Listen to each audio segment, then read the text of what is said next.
সহসভাপতি হয়েছি এই নির্বাচনে।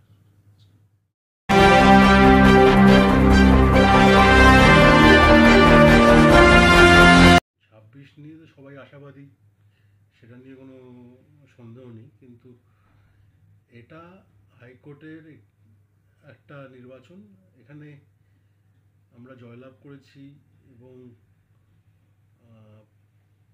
অভূতপূর্ণভাবেই জয়লাভ করেছি। 7টা সিট এসছে 10 জনের মধ্যে, তো এর একটা ইম্প্যাক্ট হবে সেটা তো সবাই আশা করছে।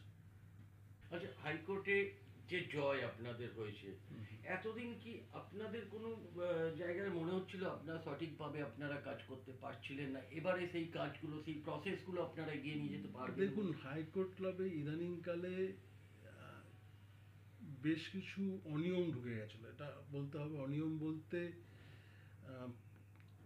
একটা 100 বছরের উপরের অর্গানাইজেশন, আমাদের লয়ারদের, আইনজীবীদের একটা রিক্রিয়েশন, খেলাধুলো, অভিব্যক্তি করার জায়গা, সেই জায়গাটা কোনোভাবে একটা লাইন থেকে বিচ্যুত হয়ে যাচ্ছিল বলে অনেকেরই ধারণা। সেটা শুধু যে আমাদের ধারণা তা নয়, এটা সকলেরই ধারণা, এবং তার অভিব্যক্তি হয়েছে এবং আশা করি সেটাকে আমরা ঠিক করতে পারবো এবার। আচ্ছা, যেভাবে আপনার মানুষ ভয় বিধ্বস্ত হয়ে গেছে, অর্থাৎ রাজনৈতিক দল যেভাবে মানে একে অপরের গায়ে কাদা ছিটাছিটি করছে, অ্যাজ এ অ্যাডভোকেট হিসেবে, যেমন হয়তো এসআইআর ফর্ম ফিল আপ করতে কেউ ভয় পাচ্ছে, কেউ হয়তো স্যার ফর্ম ফিল আপ এটা ভয় পাচ্ছে, কিংবা এনআরসি ফর্ম ফিল আপ করতে ভয় পাচ্ছে, অ্যাজ এ অ্যাডভোকেট হিসেবে আপনি কি বলবেন তাদের উদ্দেশ্যে? এই ভয়ের এটা কি? না, ভয়ের তো কোনো কারণ থাকা উচিত না। একজন নাগরিক, এদেশের একজন নাগরিক, তার কিসের ভয় থাকা উচিত? একটা লোক যদি সেই এদেশের নাগরিক হয়, তার তো ভয়ের কোনো কারণ নেই, সে যেই হোক। এটা একটা সাংবিধানিক প্রক্রিয়া, এই প্রক্রিয়ায় একটা ফর্ম ফিল আপ করবে, তো ভয়ের কি কারণ আছে আমি সেটা বুঝতে পারছি না। বাংলার পাশাপাশি আরো 12টি রাজ্যে এই এসআইআর হচ্ছে, তো সেখানে কোনো আওয়াজ হচ্ছে না, বা সেখানে কোনো মৃত্যু হচ্ছে না, বা সেখানে কোনো সমস্যা হচ্ছে না, তাহলে বাংলার ক্ষেত্রে এত সমস্যা কেন? কি মনে করছেন? দেখুন, একটা প্রক্রিয়া, সেই প্রক্রিয়া নিয়ে অনেক রকম আলোচনা হচ্ছে, হয়তো আমি জানি না কেন আলোচনা হচ্ছে, সেটাই একটা প্রশ্ন।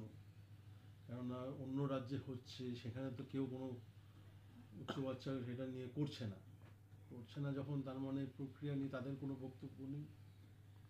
এখানে কেন বক্তব্য আছে, সেটা যারা বক্তব্য রাখছে তাদেরকে জিজ্ঞেস করতে হবে। টিএমসি নেতারা বলছে ইলেকশন কমিশন বিজেপি কমিশন মতন কাজ করছে।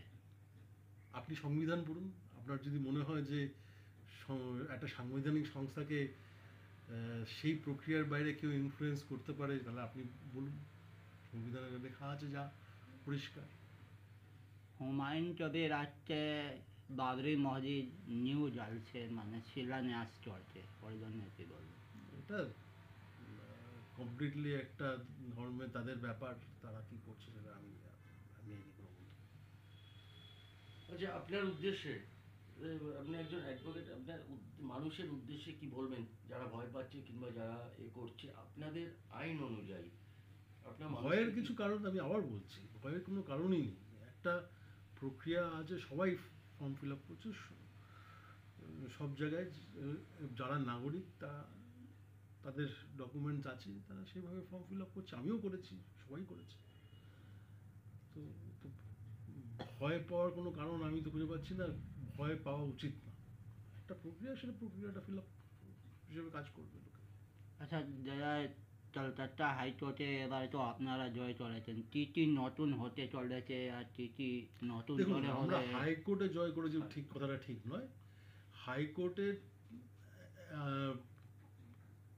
মানে সদস্যরা, হাইকোর্টের যারা আইনজীবী, তাদের মধ্যে তারা মিলে একটা ক্লাব প্রতিষ্ঠিত হয়েছিল, সেটা হাইকোর্টের আইনজীবীরাই একমাত্র সদস্য হতে পারেন। তো সেই ক্লাবের আমরা এসেছি, আমি যেই পদে এসেছি, বা আমরা সবাই যা সেই পদে এসেছি, এখানে 10 জন আছে, একজন কোঅপ্টেড হবেন যিনি আগেকার সেক্রেটারি, সব নিয়ে 11 জন মিলে সদস্যদের সবাইকে নিয়ে যা করা যাবে সেগুলো করা হবে। সদস্যদের অনেক রকম ইচ্ছে আছে, আবদার আছে, দেখা যাক কী কী করা যায়। Thank you.